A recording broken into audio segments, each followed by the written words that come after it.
County prosecutor were very tight-lipped at the news conference earlier this morning about the charges. All we have is a name of a suspect, no probable cause, no charging info. That's all temporarily sealed. I've been very clear to everybody that per the court order, we cannot talk about the evidence that's in the probable cause or the evidence that's in the charging information. That will become evident to you at some point and it'll be released, but right now is not that day. Is this common? It's not common. When there's an arrest in a case, and particularly in a case of this profile and charges, it seems, of this magnitude, you hear a lot more than what we've heard. You hear what the charges are, you hear how the police came to apprehend the suspect, you often hear what some of the underlying evidence is, and we're hearing none of that now. Suggests the police have more work to do. Gil, the police say the investigation continues and they are keeping their tip line open. They encourage anybody with information about anything, whether it's the suspect who was arrested or perhaps some other person who had some involvement, to call the tip line. Now, does this mean that they think there could be more than one suspect? It certainly seems that way. I think it means a couple of things. One, it means that they're still looking for more evidence, probably even against this suspect. And it may mean that they think there's more than just this suspect. It doesn't necessarily mean there's someone else who participated in the murders. It may be someone who knew of them before or afterward, or gave some assistance to this lead defendant right now. But there's more to be done. That much is clear. But for some reason, the prosecution asked for this complaint to be continued under seal, which is somewhat unusual because you now have a defendant that's charged. He has trial dates coming up, and he needs to have those charging documents to see what the evidence is against him. And that obviously is what the prosecution is trying to withhold, for at least for the time being. The conference earlier this morning was that they're keeping both the email tip line and the phone tip line open, kind of alluding to the possibility of another individual or individuals being involved here. What, in your mind, might be some of the reasons that they are handling this the way they are, not publicizing any of these details? I think what you alluded to earlier is probably the best explanation. They have reason to believe that other people were involved either in the actual crime or the cover-up after the fact. And they want to have time to run those leads down without exposing to the public and, by extension, the person that might be involved, what that evidence is. Right. Would you be surprised at this point if they weren't looking for someone else? Oh, I would be shocked for them to ask a judge to keep the complaint under seal, to keep the affidavit under seal without a real justification would be a big stretch. And the judge obviously has some idea what the basis for that request was. Otherwise, they wouldn't have approved it. Mm-hmm. Typically, prosecutors have to make the probable cause affidavit public, which didn't happen in this case. So tonight, our Bob Siegel shares insight into why this decision is raising so many eyebrows.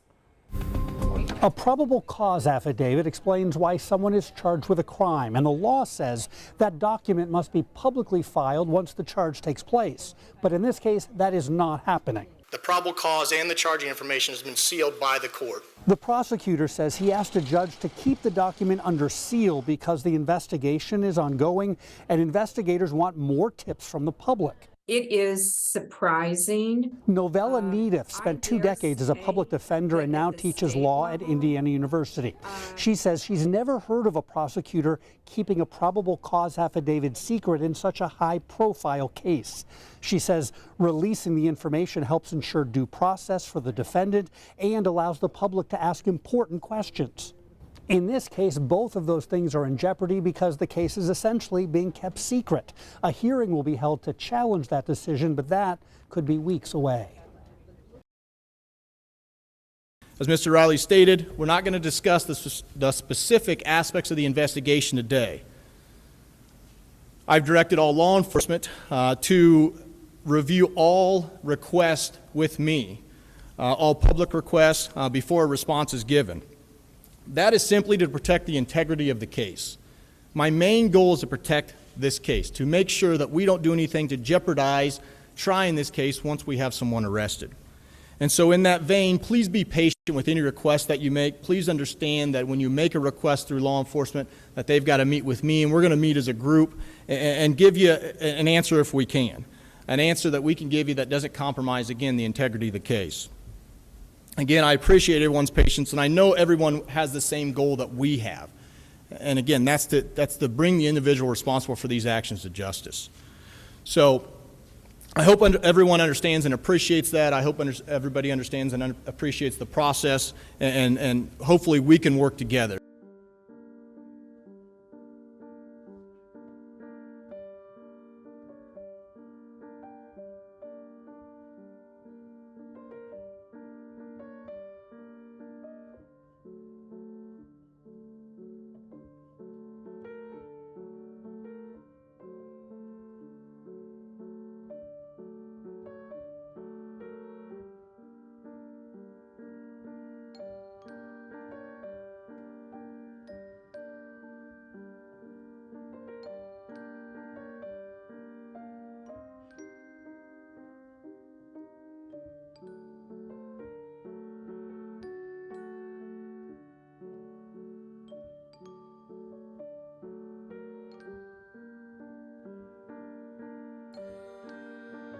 Evans will officially step down as mayor August 16th.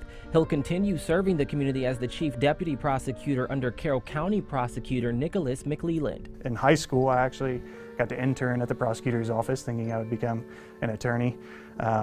And then I had the opportunity to work for Prosecutor McLeland when he was in private practice when I was straight out of law school. It was a chance Evans says he couldn't pass up, and stepping down as mayor was a bittersweet decision. I am torn because I sincerely love being the mayor of the city of Delphi. The people are fantastic.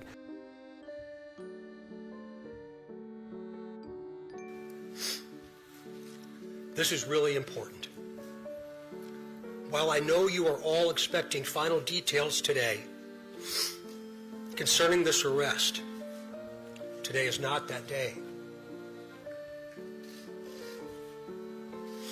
Today is not that day.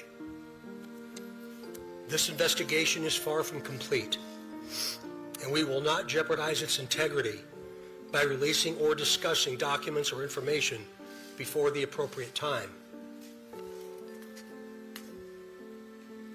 Prosecutor Nick McLeland, of course, will share additional information about what we can and cannot say, and also explain to you why the probable cause affidavit is temporarily sealed by the court and not available. And by the way, he has been a tremendous, tremendous asset to this team. I'm yet again asking you for your patience and please your understanding while our system of due process works.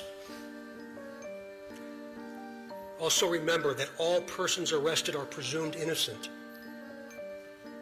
All persons arrested are presumed innocent. You all will have an innate desire to subjectively interpret and then report what you think. We in the law enforcement realm cannot, and you should never allow us to, talk about what we think concerning facts, but rather discuss and share at the right time what it is we know. The time will come when additional details can be released. But again, today is not that day. The prosecutor has been very clear with law enforcement about what his expectations are, about what can and cannot be released, shared, or discussed. So we will, of course, comply.